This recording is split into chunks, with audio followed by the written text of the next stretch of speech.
Hi, how are you? This post is for the 20, 30, 40-year-olds who are married and have young children. Now, you may have signed a will a long time ago and then you got married.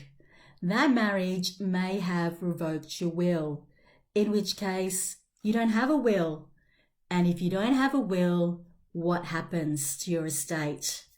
The government decides what happens to your estate. What happens? If your estate is less than $50,000, then your husband or wife will get the whole lot. If your estate is more than $50,000, then your husband or wife will receive the first $50,000, and of the balance, your husband or wife will receive 1/3 of your estate, and your children will receive 2/3 of your estate. Is that enough?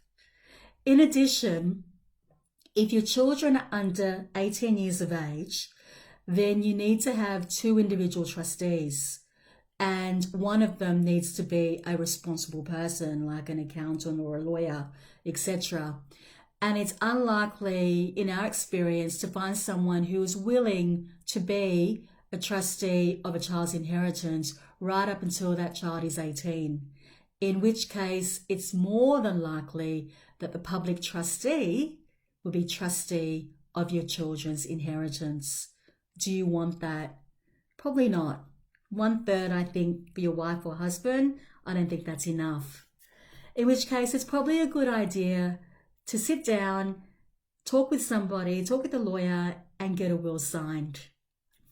Another good reason why you should have a will signed is that if you or your husband or wife passed away, you can appoint who will be the guardians of your minor children.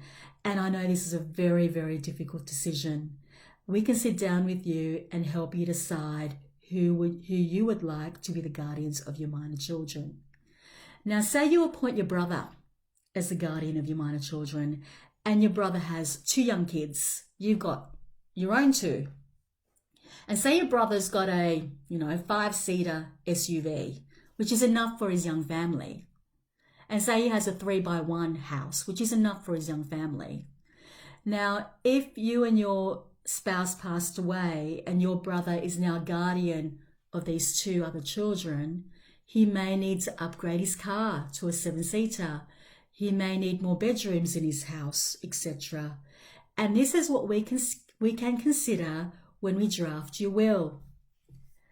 It's another strategy, it's another tool we have in our toolkit, and it's a guardianship fund where we can put aside a sum of money from your estate or a percentage of your estate, and that guardianship fund is for your guardian's use at your executive's discretion to upgrade their car, to a 7-seater, to reconfigure or renovate their home, to replace any foregone salary or wages if they need to take time off to look after your kids, or for any other help they may need around the house because now they've got 4 kids.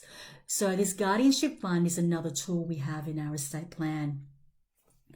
There are more issues in relation to 20, 30, 40-year-olds married with young children, and we'll be discussing these further on Thursday. So look forward to hearing from you then. Bye.